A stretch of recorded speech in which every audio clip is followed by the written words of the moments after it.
Well, hello and welcome to today's webinar about let's talk about science communication. It is a webinar series brought to you by the Human Resources at the department at the ICN2. It's part of our institutional training plan. And usually we used to host that kind of event in a closed environment with the ICN2 community. But given the pandemic context and the things that are going on, we decided to open that kind of webinar. And they're working really well. And we are very, very happy to welcome you today to this discussion. It's the second and last webinar of this Let's Talk About Science Communication series. And after yesterday's approach by Justin Sperling, an ICN2 researcher who invited Sarah Cosgrave and Brindley Pearlstone to discuss about how to bring science communication to the public. They talked about different channels. They talked about different ways to approach strategic audiences. Then today, we will be talking about the news. Today, we are giving a different approach, and we will be talking about how to make your research available to the media. It is my pleasure to host today's talk with Dr. Michele Catanzaro. Hello, Michele, how are you doing? Hello, hello. You probably know him. He's a freelance journalist, and he also holds a PhD in physics, which makes him a perfect profile for today's discussion because he knows both sides of the story. He has a scientist background, and he's a journalist working for different media, among them El Periódico, where he writes on a regular basis. And, well, he's sometimes controversial, but always well-informed and with a voice of his own. And I'm very, very glad to have him with us today. Thank you very much for joining, Michele. And thank you very much to the around 80 attendees we have today.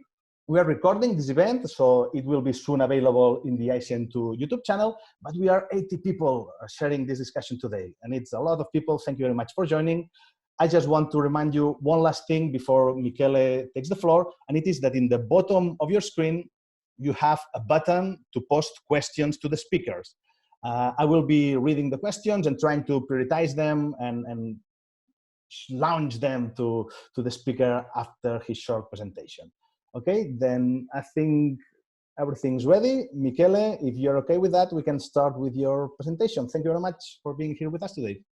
Okay, thanks to you. Thanks for having me. I'll share my presentation now on the screen so that you can follow it. Can you also see me? That's perfect. I think so. We see. Okay, yeah. fine. Okay, so thanks again, Alex, for having me, and thanks to all of you for being here. So since I'm a journalist, I will start with a shocking title: Research in the Media. It can kill, it can save lives. Okay, those that have heard my talks before probably will know the first stories I will tell, but I always tell them because I really need before entering into giving my opinion on how you can better interact with the media, I really need to make a point about what science journalism really is. Sometimes there is a naive view of how this whole thing of research in the media work, and I will briefly try to go through all the pressures and issues involved because I think it's very important as a starting point to think afterwards about how you can interact at the best with the media. So joking apart, the first story I will tell involves 2 homicides. So if some of you is sensitive to this issue, I would suggest to be away from the webinar for a couple of minutes. And it's something related to nanotechnology, in fact. These 2 scientists are 2 scientists from Mexico, from the National Autonomous University of Mexico, and unfortunately they were killed on the campus. And the homicides were claimed by a group called Individuals Tending Towards the Wild, which is an anarcho-primitivist group, so a group that basically believes that whatever has been done after the Neolithic is a mistake, and that science is sort of the tip of the iceberg of the destruction of nature. And I'm telling this story because in the long texts they publish on the internet, Okay, this is a map that was published in Nature. I had the opportunity to cover the story for Nature. In the long text they publish on the internet, they literally cite articles and texts that come from the science popularization literature, like this one by Bill Joy, which is an influential technician and writer, or for example, this book by Ray Kurzweil, this long bearded man that now works at Google, or this book by Eric Drexler that you probably know. It was one of the first books in popularizing nanotechnology.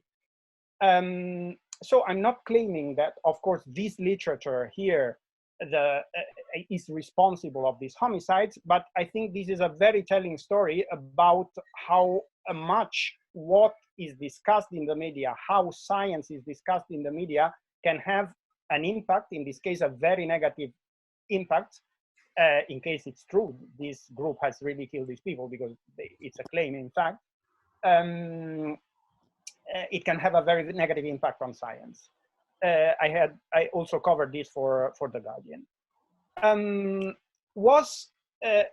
This whole literature belongs to a way of presenting nanotechnology, biotechnology, that has been pushed, in fact, by science itself.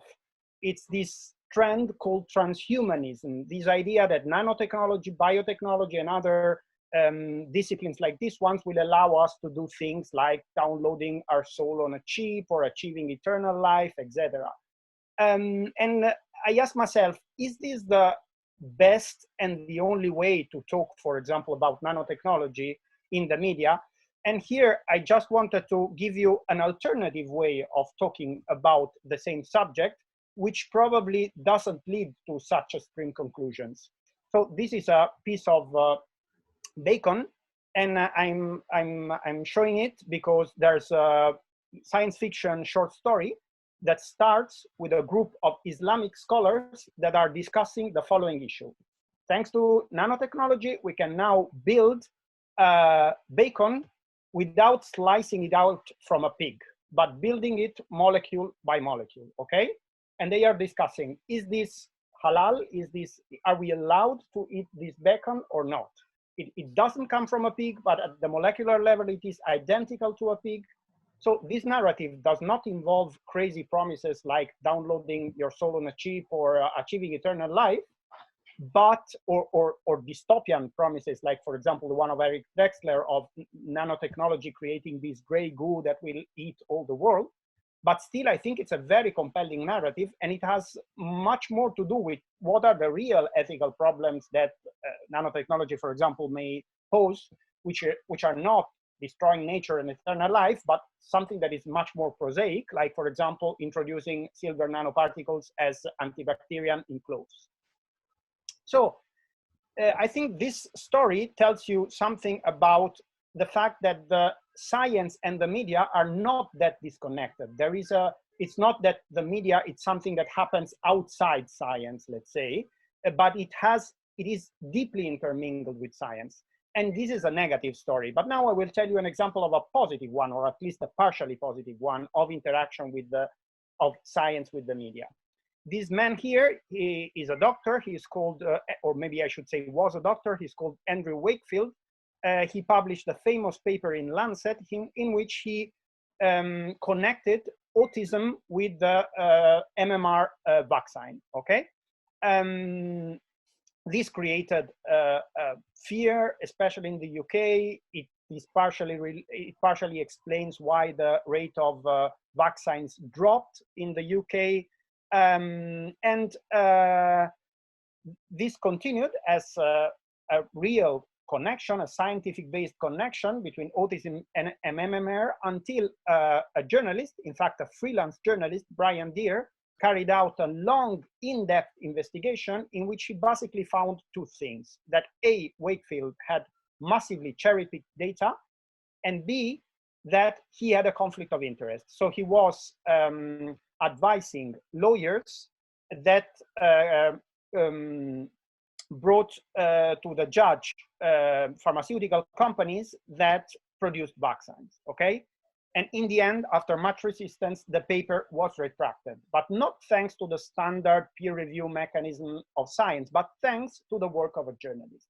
So once again, we see this coupling between science and the media, in this case, a positive coupling, a coupling that has had a very positive impact on science. And also we see that the role of science journalists is much more than just covering the last paper or amplifying what scientists say.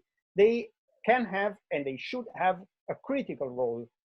Not critical in the sense of damaging science, but in the sense of contributing to put context and thus pushing a better science.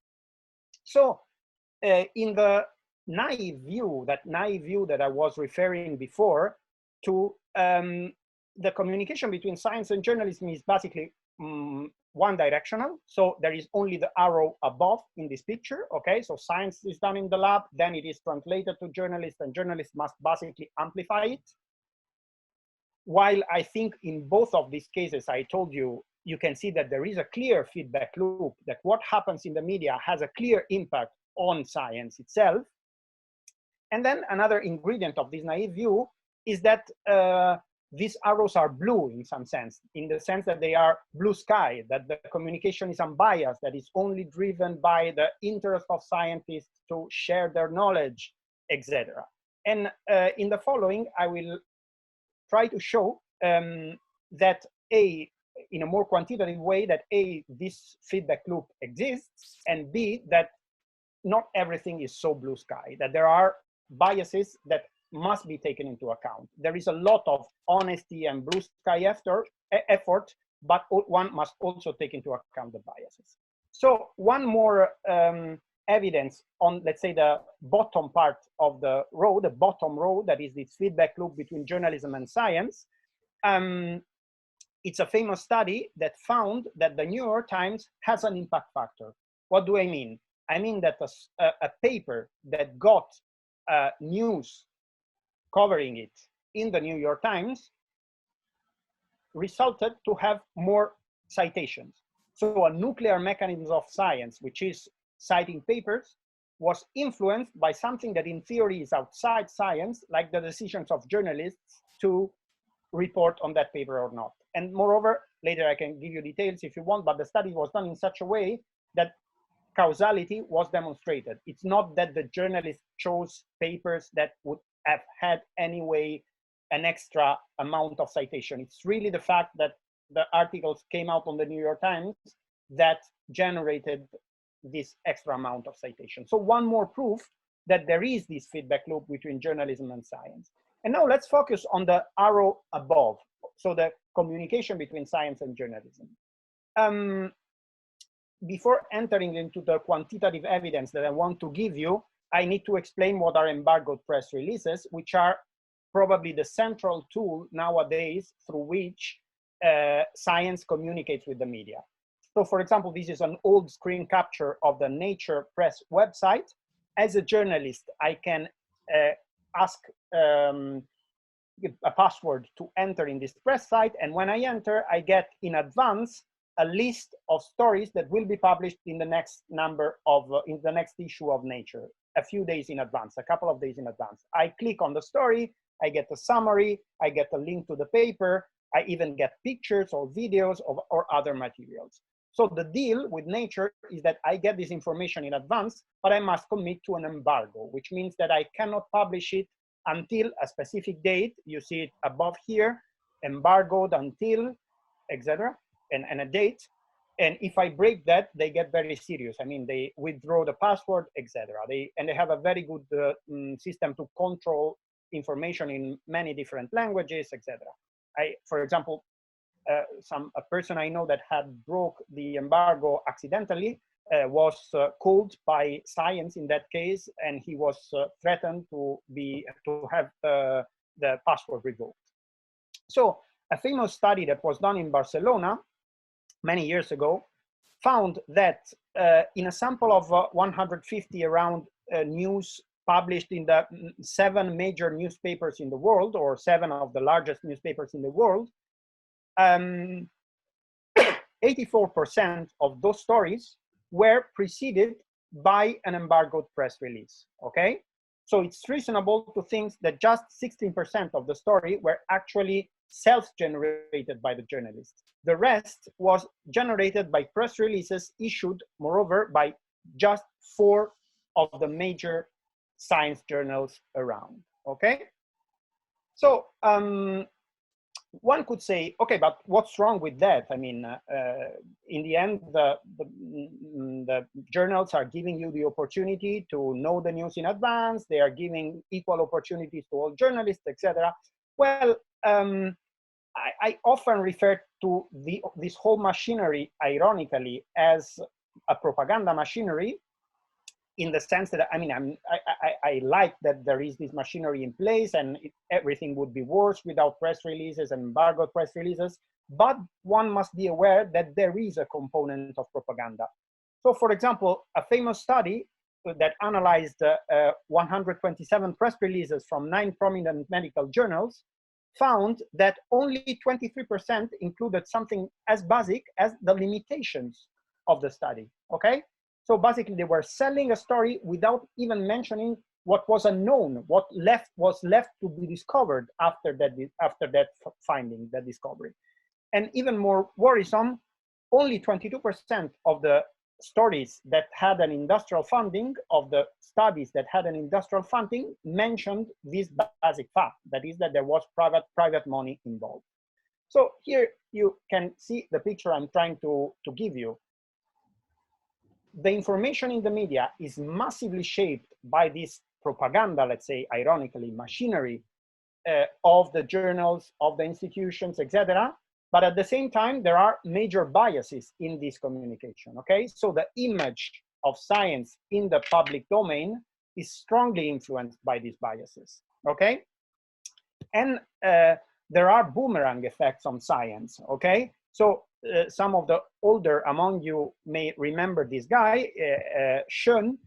He was a very famous expert in semiconductors, organic semiconductors, and he had basically Nature covers in Nature and Science for 2 or 3 years, almost every day. Okay, well, sorry, not every day, of course, almost every month. But he had really a level of publication that was really, really high. And then it was found that it was a fraud, that he was basically making false claims. There is a very interesting book that explores the whole story. And in this book, there are interviews to editors of Nature and Science that say that they were very happy to receive paper by Schoen. They even set up a sort of fast track in the peer review on his papers, basically because they knew they would have news, okay? So this whole mechanism of hyping science without introducing bias, without introducing limitations, has once again a negative effect on science itself. So I'm finishing this first introductory and more theoretical part, and then I will go into more practical advice. But I wanted to show you this nice cover that was published on Nature in 2009 when the World Conference of Science Journalists was held in London, and in which the title was, "Are science journalists cheerleaders of science or watchdogs of science?" My favorite metaphor is another one. Should we, science journalists, be more like sports journalists or more like movie critics? The three of us like the subject we're writing about. I love science, movie critics love cinema, sports journalists love sports usually, but let's say many sports journalists conceive their missions as creating a sort of excitement around sports, or even around a specific sport like football, or even around a specific team like Barca, for example. While movie critics have a very different attitude. They love the subject, but they are also capable of taking a distance, providing context, etc. I would like science journalists to be more like, let's say, movie critics than sports. I mean, this, let's say, simplified version of what a sports journalist is. And so, in practice, I see, let's say, another way of spelling the same thing is that we can have a scenario of interaction between science and journalism that is dominated by propaganda, cheerleading, irrational attacks on science, and an alternative scenario, the democratic participation scenario, which is dominated by transparency, social engagement from the side of sciences, and watchdogging and critical scrutiny from the side of journalism. So in order to put, to move from this sort of theoretical discussion and a more practical one, I would like to give you a few practical examples of what I mean by this journalism that is committed to democratic participation. And in order to do that, since a bunch of years ago, 4 or 5 years ago, I have set up a project that is called Perfientex, which means excellent science journalism in Spanish, which monitors good practices in science journalism. Here you have the database. I strongly suggest you to read it. There are more than 100 examples in the last 5 years of really excellent pieces in science journalism. And then we have a meeting every year at Cosmocaixa here in Barcelona, and you have the videos of the meeting in which there are interviews to science journalists that have carried out this outstanding work. So what are the big trends, the big formats that we see in this database that represent this science journalism committed to democratic participation? One obvious trend is investigative journalism. Here I put some example of the sort of items we find in the database. Another very important trend, of course, is data journalism. So journalism that uses massively numbers, figures, statistics, and data. The dear old fact-checking, so journalism that really takes the time and the effort to analyze claims like this one. New digital storytelling, for example, this beautiful project about the story of 3 women coders in Europe, Latin America, and Africa. Or gamification, like this project published in La Vanguardia, in which it's a project about food that is lost in the food chain in Africa, and you can read stories, but you can also interact with bots and take decisions that allow you to understand in a different way how food is lost in the food chain. And then I add 2 more trends, which are not contained in the database, but I think are very interesting. One trend is collaborative journalism. So this is a work I did some years ago with colleagues at El Periódico, in which we exploited the fact that through the internet, we can pass from making 2 or 3 interviews to 700, like we did in this case, in which basically we interviewed Spanish scientists abroad and asked them about whether they were abroad or could not go back due to the financial crisis. And also censored journalism, which is something very interesting for a public like you, in which there are probably a bunch of hackers. So for example, this was a censor project that was carried out when the Fukushima disaster happened. Censors were given to the public, and this provided a very interesting mapping of radiation that then was conveyed into journalistic stories. So one could say, and now I really go to the advice part, let's say, of the talk. One could say, okay, but how can I, as a researcher, let's say, be the main character of this sort of stories? So stories that are not just, I published the paper and you will cover it. There are some key questions that one must ask oneself in order to realize whether what is the potential of his or her research to contribute to this sort of journalism. The first basic question is obviously what's new. Usually scientists have a tendency to want to explain many different things, while a very nice exercise is to make a hierarchy, a prioritization, and really find what is the cutting-edge subject that I want to tell, the game-changing subject that I want to explain, and then I will leave the other subject as a secondary issue. The other thing is what's important in my story, in the story I want to tell. And the answer to this question is not what's important for you or for your colleagues, or for your community, or for the scientific community as a whole. It's what's important for the readership. So for example, if you are targeting Nature, obviously you are targeting a sophisticated readership that has an interest in science from the beginning, let's say. And the answer to this question is one. If you are targeting El Periódico, for example, you have a very different readership. Your story may be very interesting for them, but maybe for different reasons. Other key questions are, what problem does my story solve? What problem does the thing that I want to tell to the media solve? And this refers to providing the antecedent, the context, on what I am building my new result, okay? And a related question is, so what? What are the implications of my finding?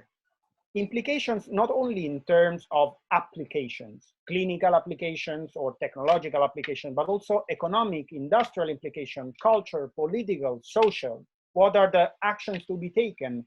What events, what future events I can already forecast based on my finding? And then a very key question. The first four questions are about the content. The fifth question, which is as important as the other one, is how will I tell my story? What are the metaphors I will use? How I will structure the narration of my story? Will I tell a story in a chronological order, or will I give it as a sequence of location, or will I tell it as a list of items? Will I tell it as a logic argumentation?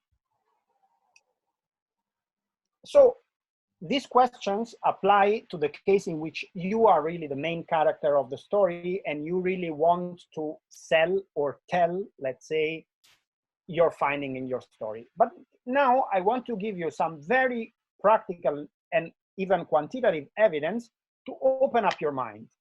The way in which your research can be in the media goes much beyond just telling and informing people about your last paper, okay? And being the main character of the story. There are many other different options. So I did an exercise some years ago. I did not repeat it for this webinar because it's a quite cumbersome exercise, but I'm confident that the results are more or less the same. Basically, I checked in the news sections of Nature and Science stories in which there were the word Spain. And then I filtered those in which the characters involved, the people quoted, were Spanish researchers, okay? Okay, these are some numbers. Here is the presence of Catalan researchers versus the presence of researchers from the rest of Spain. These are the subjects, and these are some faces of the scientists that were covered in that time. So I'm sure now you are checking here in this list where is nanotechnology, material science, but from this list you already have a very interesting conclusion, let's say. The most frequent item is not a disciplinary subject, it is science policy, okay? So Spanish scientists at that time were quoted for strictly scientific subjects, but the things they were more quoted for was about their opinion on science policy, probably in Spain, given that it was a crisis time.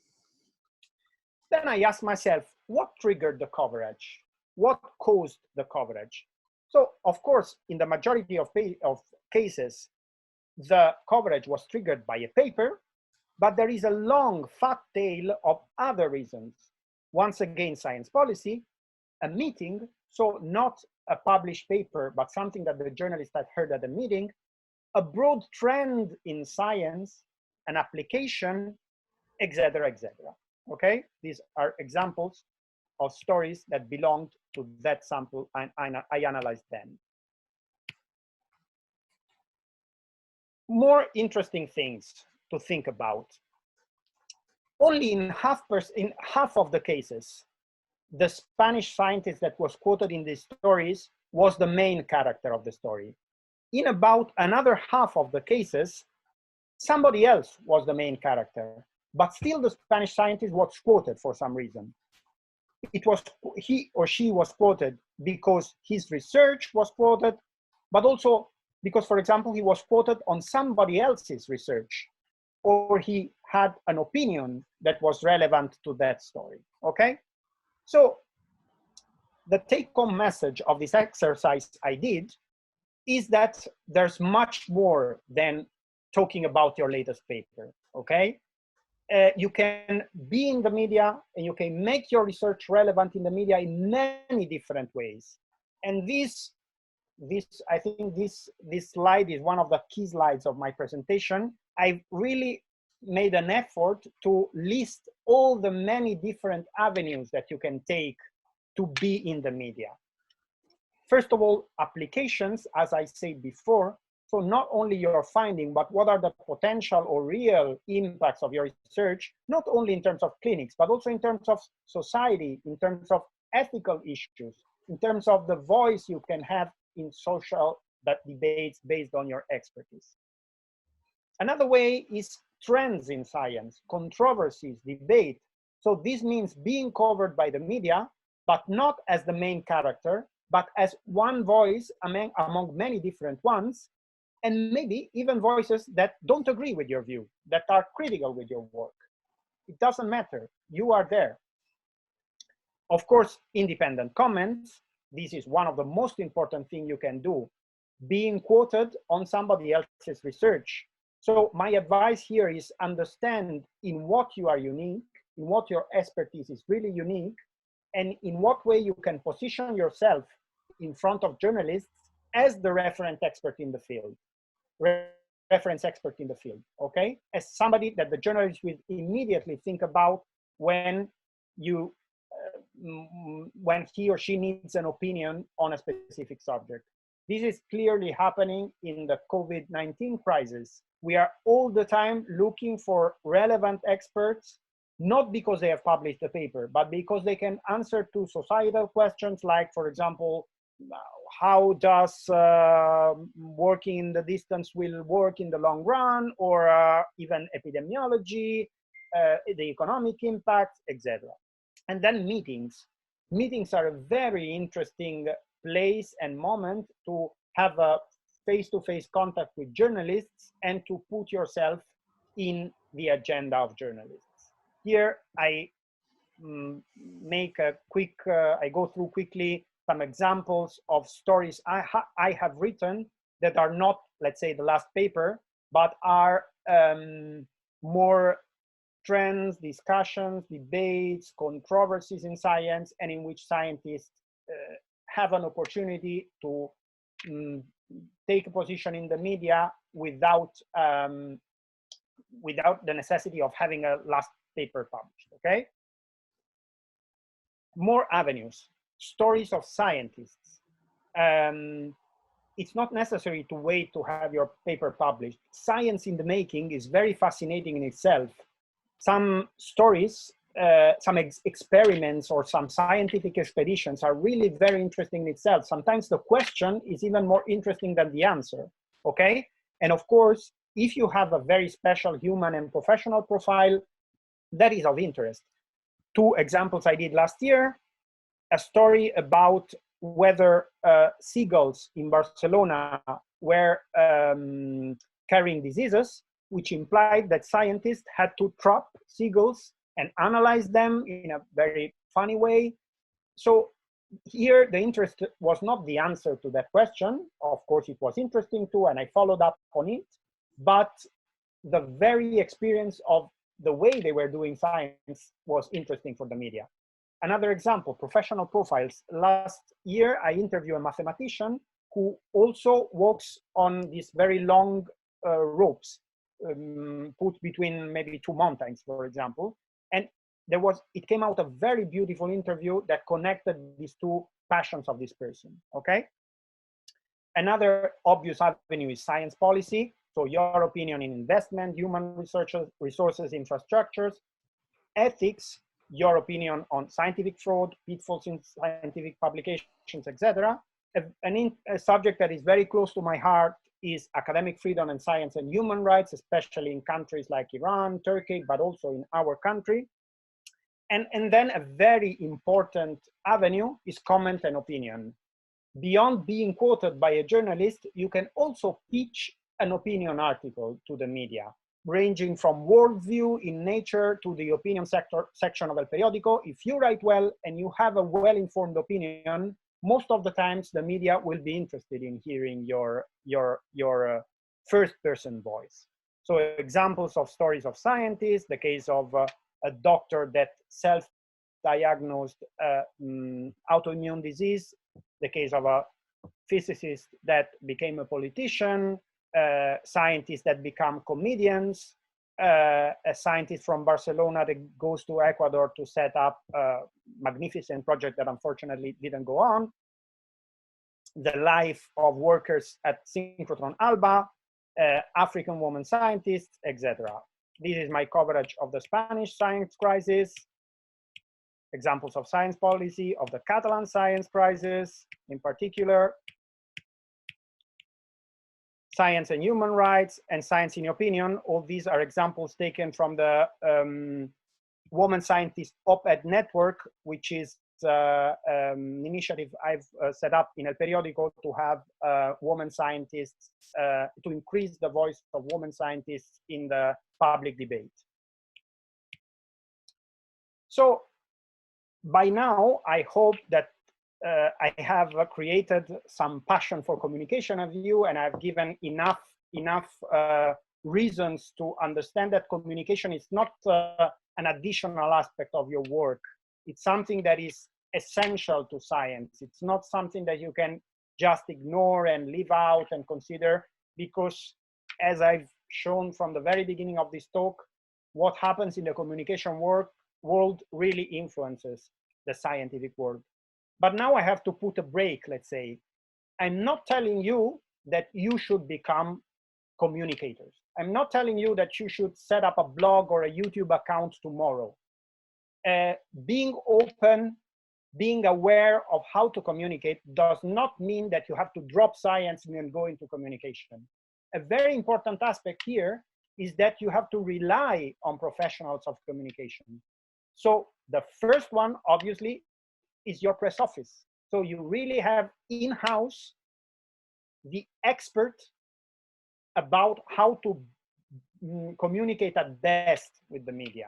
And then also museums, of course, newspapers, etc. But my message is not that you should devote half of your time or 80% of your time to communication. Of course, you must be, I mean, if you want to and you want to change your career, it's perfect. And there are great scientists that devote a lot of time to communication, but are not obliged to that. My message is that you have to be open to communication and seek for the help of the professional experts that you have around you. And then a second important, let's say, overarching message is that communication should be bidirectional. If you just want to tell your story to the media, this is not real communication. This is marketing, okay? You should be able to hear as well what other stakeholders in society have to tell you. Stakeholders like scientists and scholars from other disciplines, technicians, hackers, activists, consumers, company owners, the whole range of stakeholders in society can tell you something interesting. And then now my last set of advice, so specific suggestions to interact with journalists. Okay, so the first big title is do engage with the media, please. So the first basic advice is answer to journalists and answer quickly. And if you cannot answer quickly, agree on a deadline. Ask, hey, now I cannot answer, what is your deadline? And also get out of that meeting, please. That is, I really can't understand scientists that complain that their science is not covered in the media, but then when you call them, they tell you, oh no, today I'm very busy, I'm in a conference, call me tomorrow. But probably tomorrow, my story will already be out. If there is an opportunity to communicate to the media, please take advantage of it. Give your mobile, give your email contact so that the journalist can resort to you if he or she really needs your expertise at a certain point. And if you like a journalist, I mean, I'm sure some of you will have had traumatic experience with incompetent journalists, with ignorant journalists, and unfortunately, there are many out there. But if you like one, become a source. I'm fed up of scientists that tell me, oh, I really like what you have written about my story, and then 1 year later they have a very interesting update and they don't call me. They don't tell me I have this new story, I have this new experiment, I have this new result, and I discover it maybe because there is a random press release in a press agency, etc. If you like that journalist, I mean, my best stories have come out from personal relations rather than from automatic sending, mailings, okay? And then another very practical advice is target the English-speaking media, because it has a major amplifying factor. So I have cases of stories that happened in Girona, close to Barcelona, and that were not covered by the Spanish media until the British media or the English-speaking media covered them. Second big title, anticipate. A good communication is prepared in advance.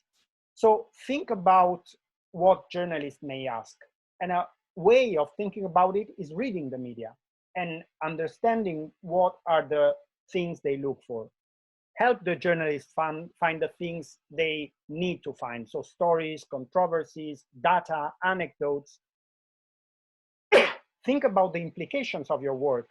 Does your work have social impacts, political impacts, ethical impacts, economical impacts, impacts on environment, on gender, on social class, on age, on culture, on diversity, on educational level? All these aspects are always of big interest for the media. Be creative. Have your metaphors, your anecdotes prepared. Instead of giving a number, think about to what I can compare this number in order to make this number comprehensible, especially if there are very big or very small numbers. And also ask help to the professionals you have at your side to produce images, videos, text, etc. And then always have in mind the constructive aspect of your work. How can your work bring solutions, bring innovations?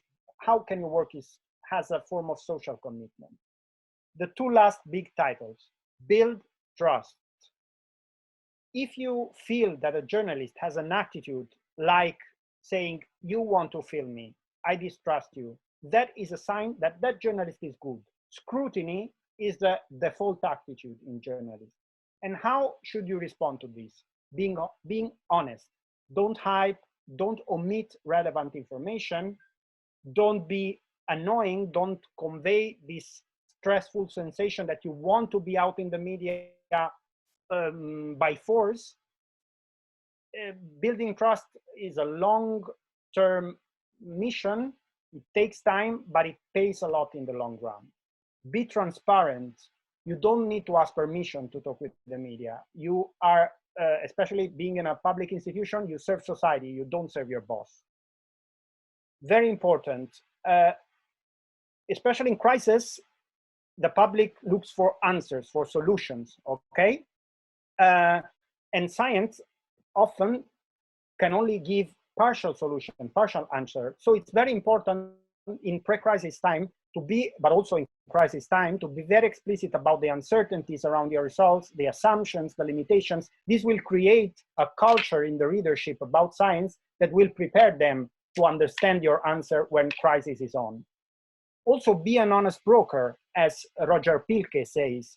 That is, your mission is not to give a recipe of solutions. Your mission is to give a range of different solutions, and then society must pick the solution they want and adapt them to their values, their priorities, their local knowledge. Climate change can be solved by more private sector action or more private public sector action. And the two solutions will suit people with different ideologies. And then practical things. If you talk to a journalist, you are on the record by default, okay?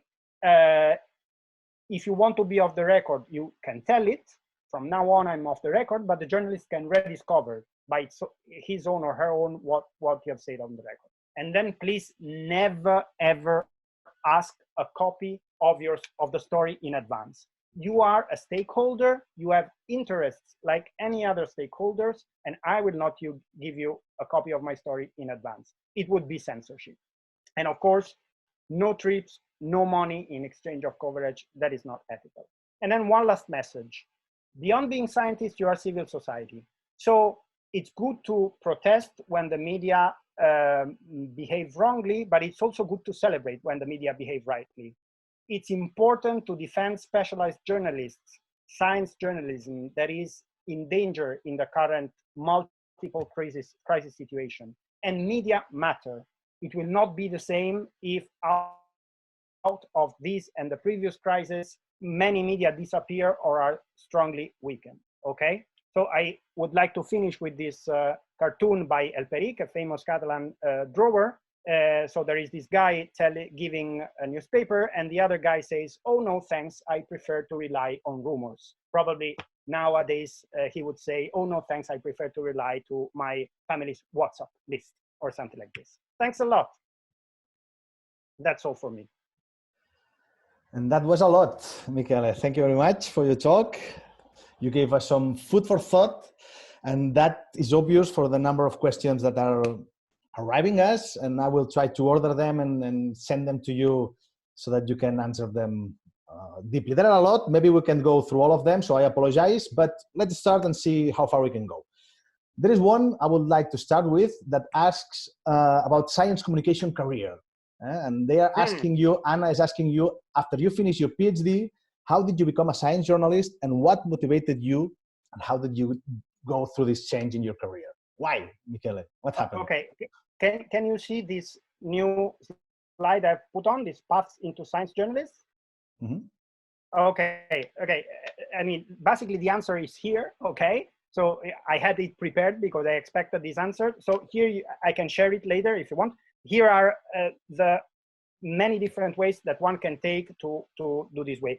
My way was basically freelancing. So I liked the subject already when I was doing my university career. In fact, I mean, before the degree, I started to write as a hobby for media. And, you know, this is a job that you learn by doing, okay? You don't learn to do a chair in theory. You learn to do a chair by building one. And I think in journalism, it's the same. So for example, for me, with people of the level that are probably in this webinar, so people with a PhD or with a higher education, internships is the best way. So spending 3 months at Nature's newsroom, throwing yourself in the swimming pool and seeing if you like it and if you can swim. And that is a very fast track to that. Then you have, of course, masters and journalism school. Then there is the way I followed, which is read and pitch. So identify the outlets, the media outlets that that you are interested in, and that may be interested in what you have to tell them, and pitch. So basically write an email to the editor saying, I have this story, are you interested? And usually the story is not, this is my last paper, or this is the last paper of this guy, unless, you know, it's a very obscure paper that has gone under the radar of a lot of media and you think it's very important. Usually the stories are of the sort I have told before. And also it's useless to send your CV. You can send it, but always send it along with a pitch, with a proposal, with a proposed story. And then of course, think globally. That is, think about the global market. The more languages you can access, the better. Join journalistic association like the Catalan and the Spanish one. Join conferences like the European and the World Conference. And then there are journalistic organizations like European Journalism Center, IJNet, and then Hostwire. I've not written it, but it's interesting also, which provide a constant flow of opportunities of jobs and of education, okay? Educational opportunities. Okay, great. Another question for starters. Some anonymous attendees are asking us how to get started with interacting with the media, how to do these first steps. I would say that maybe relying on your communications department might be a good start, but I would like to know your thoughts about it. What should be the first steps to get in touch with journalists? Yeah, I mean, the expert you have at your side is your communication department. So for example, if you have an interesting story to tell, the first thing I would say is go to your press officer, tell him or her, and how great we can, maybe a good one like you, Àlex, will see what's the good angle for that story, what the nice potential angle of the story.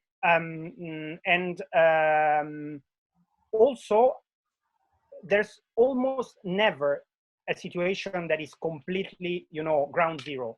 Usually there has always been some previous contact with the media, or some journalist that that is interested in your subject, that has covered your subject before, or that you admire, that you feel may be interested in what you say, etc.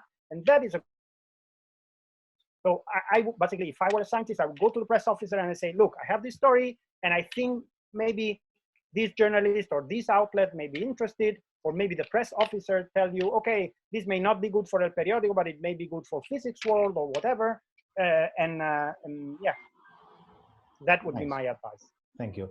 I will minimize your presentation so that we can see you better, okay? Yeah, of course. You have to go back, you can bring it back to life. A question for... Have I done it, or is it already there? I did it. Now, okay. now it's on. Mm-hmm. Another question for maybe more experienced communicators.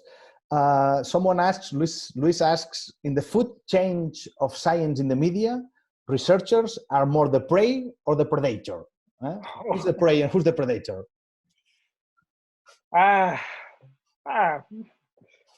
Well, how can I put it in a non-polemic way?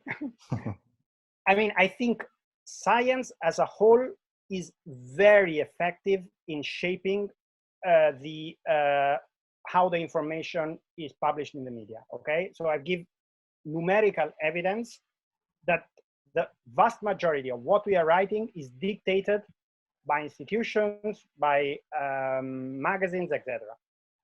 This does not mean then that the individual scientist is necessarily in a power position, although sometimes he or she is, because she is the one that holds the knowledge. So, as somebody said, big knowledge goes along with big responsibility. So it's very important that scientists communicate in an honest way, don't use their knowledge to push for specific solutions.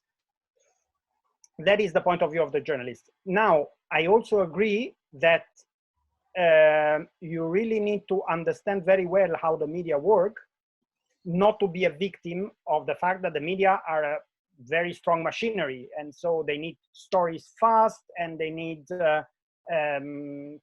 they are usually interested in controversy, not because they want, it's because they do a service to society, okay? And a service to society is to provide information about discrepancies, different opinions, etc. So I agree that sometimes there can be bad experiences from the side of scientists. But most of the time, I would say it's not because of the logic of the media, but it's because sometimes you have a non-expert journalists. We are living a big crisis, so specialized journalists are less and less, and sometimes you can face a journalist that usually covers, social issues that is brought to that press conference, and they misinterpret, they misunderstand, etc. So, I mean, I would say that there are prey and predators on both sides. Let's put it like this. That makes a lot of sense. Gustavo asked something related with that, and that's a question I get a lot, and it is that he underlines that trust has to be built in both ways. And he asks, if you are going to be quoting a scientist, isn't the scientist entitled to see what you're writing in your article before it goes out? They always ask that. Can you send it to me before you publish it? Okay. Why is that always happening?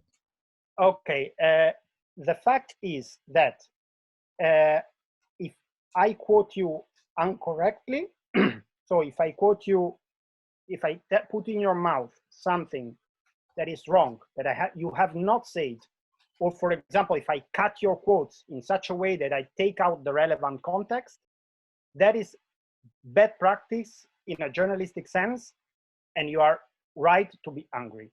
But the solution to that is not requiring censorship, okay? And this has been made written down last year by the British Association of Science Journalists in the context of the European Federation of Science Journalists, because we are seeing more and more this trend of wanting to control the message. So I know that most of the time scientists really want to have the facts straight out without mistakes, etc. And a good journalist, I mean, what I do is not, I don't send the quotes, but if I have a doubt, I read it very deeply, I record the interviews, I transcribe them, I quote them literally, of course, with edits, because you cannot publish 15 lines of a declaration. You have to extract the relevant information, but I honestly try to not manipulate the message.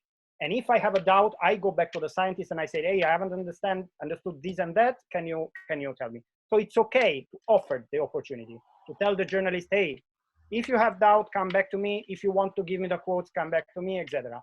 What is unacceptable is that you put it as a condition, because that is censorship. And two practical cases. In the few occasions in which I have considered this, because, for example, the source was in trouble or whatever, most of the corrections were not on the facts, but were on the formal things. And the source was not thinking about the reader, but was thinking about his office mate, okay? So maybe he or she has told me something that was very humane, very relevant for the reader, but he or she wanted to have it out because what would my office mate think if I show a human aspect of the story? And second thing, this requirement is reasonable if you are writing, let's say, non-controversial stories, okay? Stories in which, okay, there is a message, things, you know, like the last paper story, okay? But if there is a story in which there is a debate between the scientific community, in which there are different opinions at stake, some scientists get crazy. I mean, they don't accept that another scientist has a different opinion.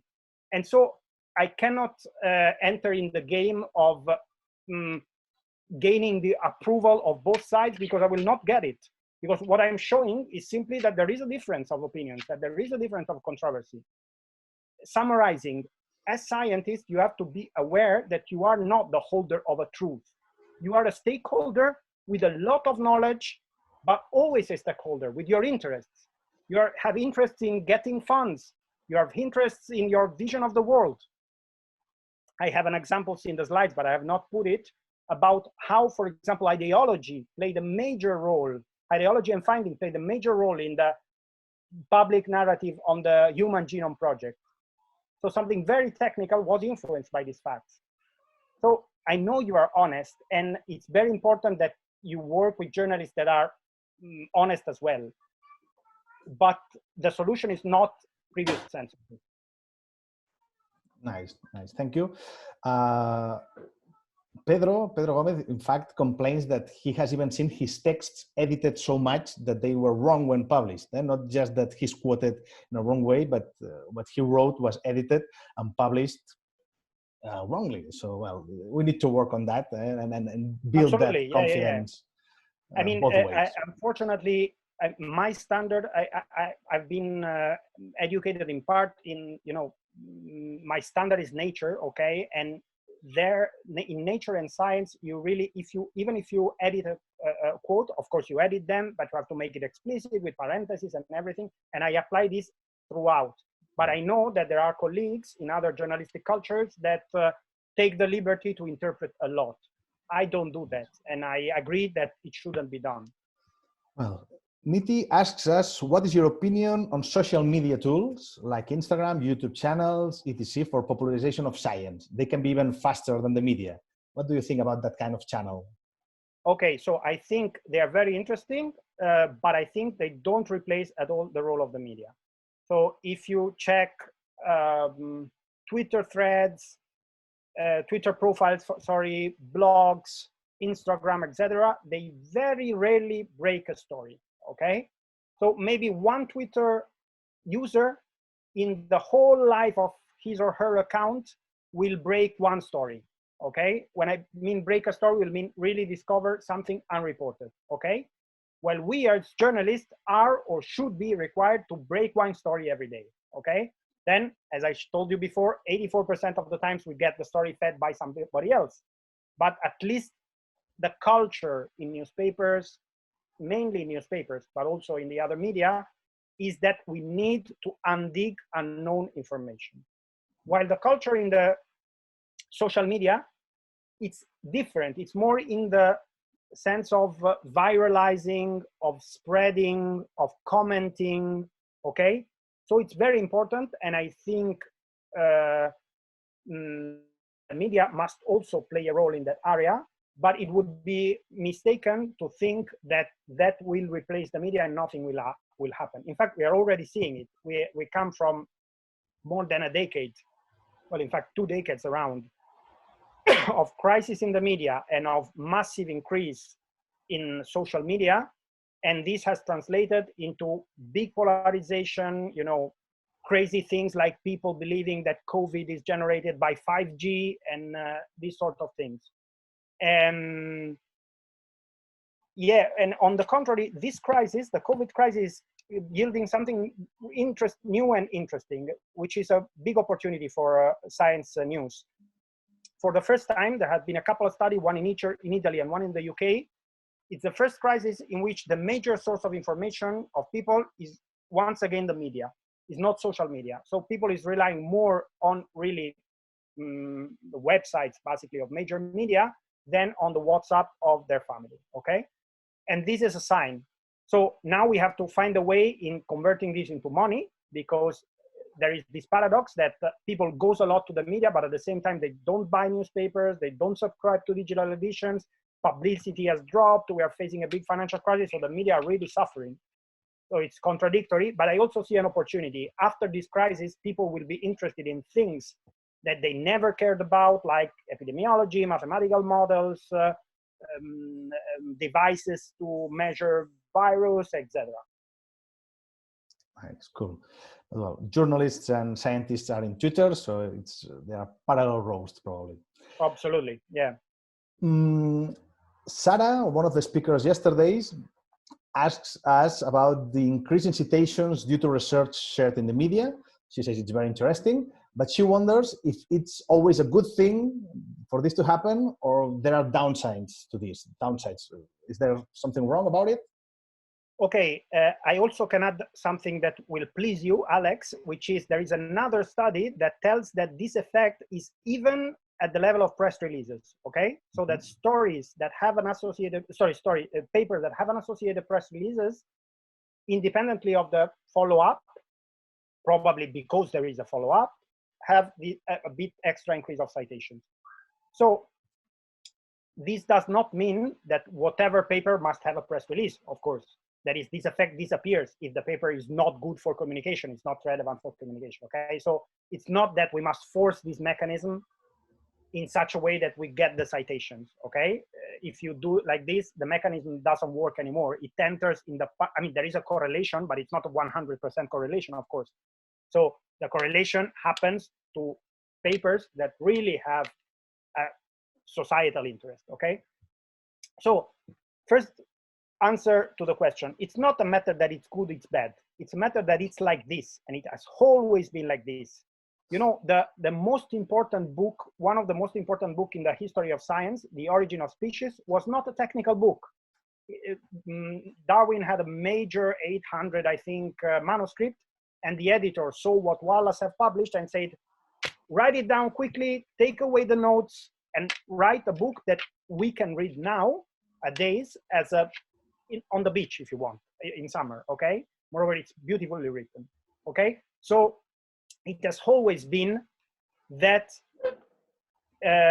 communication, it's not only the paper, that science communication and science communication that have an impact of science has always happened within society.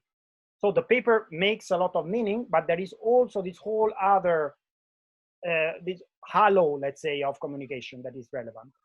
So it's not that it's good or bad, it's like this. And it can be good if it is used in that scenario of democratic participation. So one doesn't force this machinery. One doesn't force to be on the media because he or she will use this as a hammer to get more funds or to get more quotes, more citations, sorry. And it's, so this is bad. It's good if it's done honestly as a way to share your research with the public, to hear what the public has to say, to alert the public if there are relevant things to be discussed socially, etc., etc. Nice, thank you. Or even to entertain them, okay, if your research is interesting, of course. Sure, sure. I have a few questions from colleagues of mine, I guess. Yeah, that's Anna Mai asking if you recommend targeting specific journalists rather than sending press releases. Is it better always, only in certain cases? What would you advise? Okay, so first of all, you are the one that are good at this job. Okay, so I will not put your job, the job of press officer is really a very delicate and funny is the word you're looking for? You have to be very good for doing that, okay? And so I don't have a categorical answer. I can give you my point of view. As I told before, many of the stories I like, or the best story I've done, come from personal interaction, okay? So I really appreciate when, for example, a press officer knows a lot what I'm interested in. And very often, I must say that I love this, and I think this is a very nice way of interacting with press officer. They call me and they tell me, look, I know you're interested in this kind of stories. What do you think? The story is this and that, and then maybe I ask a question and suddenly we discover another interesting angle, and I found things like this, okay? So that, I don't mean that the press releases are, and press mailing is useless, because for example, I use them as an archive. So maybe I don't pick them up at the moment, but then I search for them when I have to cover a story later on, and I find very relevant sources, by the way, and then you get these other ways of entering in the media. So like, for example, I'm covering a different story, but I need an expert comment, and I find it by searching the press releases, okay? So I'm not saying that it's bad, and sometimes many times, in fact, I write stories based on press releases, okay? So that is part of the business, of course. But I would say that an honest personal relation with journalists is certainly a good value that you have. For example, if a journalist has covered some of your research and you're happy with how it has been covered, and you realize that there is an interest there, it's very nice to follow up. I'm not telling to give exclusives, okay? I'm talking about softer stories like the ones that I said, like, human stories, experiments in the run, trends, discussions within scientists, etc. Okay. I hope I have answered. Sure, yeah, thank you. There are a lot of questions. We won't be able to go through all of them. There is one more about how to deal with petitions from journalists. What should we do when we get a petition from a yellow, says the question, program, a TV show, or a yellow media? No? Is it better to answer them and try to make a good performance there, or shall we say no? That is a difficult one. By the way, my social networks and my email is available online. And so if somebody has follow-up questions, I'm open to answer afterwards. I'm happy to do it as long as I have time for it, but I will try to have time. Okay, so that is a difficult one, because if you already know that the sort of environment that you will be involved in, you are taking some risk. So I would say, first of all, I would be very explicit. So I would ask about, for example, with whom I will be faced. Okay. In one occasion, for example, I myself, I went to the Galapagos Island for a journalistic trip in the anniversary of Darwin's books publication. And a very important radio, called me and told me, hey, look, we wanted you to have a debate with the creationists. And I said, no, okay? I will not accept to have a debate between a scientific position and one that is completely unscientific. And it worked. Suddenly they said, okay, you're right. We had not thought about it. And moreover, I suggested an alternative. I said, look, there is this evolutionary scientist that is doing amazing thing, very interesting thing, very curious. And they said, oh, wow, gosh, we will call him. And in the end, what could be a really shitty thing came out to be something very nice and educational and thing. So talk with them, understand what are their real intention, ask about what they will do. I mean, unless they are really criminals, they will not hide, for example, the other people involved in the discussion, etc. Okay? Then there are strategic things, like, for example, do I have a scientist that is a good communicator enough to move in this situation in which there is something that is content, but something else that is rhetoric, okay? Especially if you are talking controversial issues, you will find, you know, this Twitter user in front of you that has all these rhetoric tools to laugh about you, etc. And so you need to be somebody that is not the same, but that is aware of this thing, and that is capable of breaking them down. And if you don't have this sort of profile, it's risky, okay? And nice. What else? Yeah, sometimes it's worth, because, you know, these morning shows in private televisions in Spain, they are really influential. And sometimes it's worth going there to convey a message to a large amount of people. And recently I've seen very respectable scientists that have gone to these sort of shows for a reason, and they were good at doing that, and they did it fine. Yeah, sometimes we have to throw our scientists into turbulent waters, but we have to think about the pros and the cons before doing it. Yeah, absolutely. Yeah, sure. I mean, okay. If you don't know, if you know that there are, that the journalist will, it's not that good, then all these strategic things have to be taken into account. Okay. Thank you for inviting us to share all the questions with you. Maybe if you agree with that, I will send you the unanswered questions. And if you find time, try to answer them quickly. And maybe we can post your answers together with the video we'll be publishing in a few days. Okay. I would like to throw you one last question. And it is about COVID-19. It didn't appear much during your talk. So how has the COVID-19 pandemic affected the standard scientist media loop? Because the person asking the question sees that there are non-published data reaching the media, a lot of focus on any new information that is out there, and maybe sometimes there is not even an article to cite. So how can we as scientists help making communication about that kind of crisis more reliable, better, more scientific? Yeah, I mean, I have not made explicit references to COVID-19, but a lot of what I've said was, let's say, rethought. I mean, it's something I thought a lot about, but was rethought based on my experience in the last few weeks covering this story. So I agree that there is a big issue here, because basically all the scientific information is not peer-reviewed. So we are bombarded with the theoretical new findings. I'll give you an example. There is this connection between COVID-19 and anosmia. So, you know, this lack of smell. Yeah. And if you see the numbers, they are really widely variable. So in Wuhan, it was very small. In Germany, it was very big. In Spain, it's unclear. In Korea, it's in the middle. Probably it's simply statistical fluctuations, and we will know only many years from now.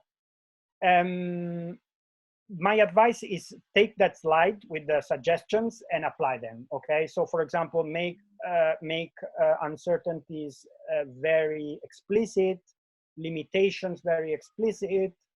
You know, I don't know, maybe I will tell you, it's something I'm preparing now. I think it's not a problem to tell you, but I'm preparing an article on mobility, okay? So has the partial confinement influenced mobility? And usually people say, okay, we think that it's a 70% drop. And I went through the 4 studies that have been done with mobiles, and 70% doesn't mean anything. It depends a lot on how you measure mobility. And there are widely different ways. You can measure mobility counting how many people stay at home, counting how many people move from their, make trips of more than 500 meters, or counting how many people move from their usual residence area to another one. So depending on what, or you can count the number of trips, you can count the number of trips and the distance. So depending on all these variables, you get wildly different percentages. So the trend, fortunately, is the same in all the studies, and you can draw conclusions from them. But, you know, so for example, in my newspaper, my colleague Valentina Raffio, a young and very good science journalist, decided to put some quarantine, let's say, to all these things. So we have direct, a sort of news that gets updated constantly with new findings, which we filter in advance. So the things that are really too uncertain, we don't allow them to enter. And those that have a certain level of seriousness, we all put them there. So it's a sort of safe area where one can see what's going out, but with this heading that says, okay, this is work in progress. Okay, nice. Well, also, one important thing, there is a temptation in this crisis for scientists to help, to want to help in all the ways. And that is good, of course, they want to help, okay? But you have to be aware, A, of the limitations of your knowledge. There are many different knowledges involved: epidemiology, sociology, economy, virology, computer science, etc. And you only have one specific view of the problem. And B, that it's not your role to give a recipe, to give a solution. The solution must be chosen by society, by politicians, by all the stakeholders involved. So don't fall in love with one specific solution, because what looks optimal from the scientific point of view may be heavily suboptimal in a context. What is optimal in Wuhan may be heavily suboptimal in our area, and the other way around. Okay, thank you. I think we should leave it here because it's getting a little late. It was an amazing talk. Thank you very much for your tips and your thoughts. There is a lot of good journalists out there, and we love interacting with you. We thank you very much for the work all of you are doing, bringing our science closer to society. And we are here to help and to bring you more stories. Hopefully we can feed you with fresh and new stories. Thank you very much for your time. And well, I think that's all. I would like to thank everybody that joined us today, all our spectators out there. Thank you very much. We are closing this Let's Talk About Science seminar. And I don't know, see you out there. Keep communicating and please stay safe. Thank you very much. Goodbye, Michele. Goodbye, everyone. Bye. Thank you.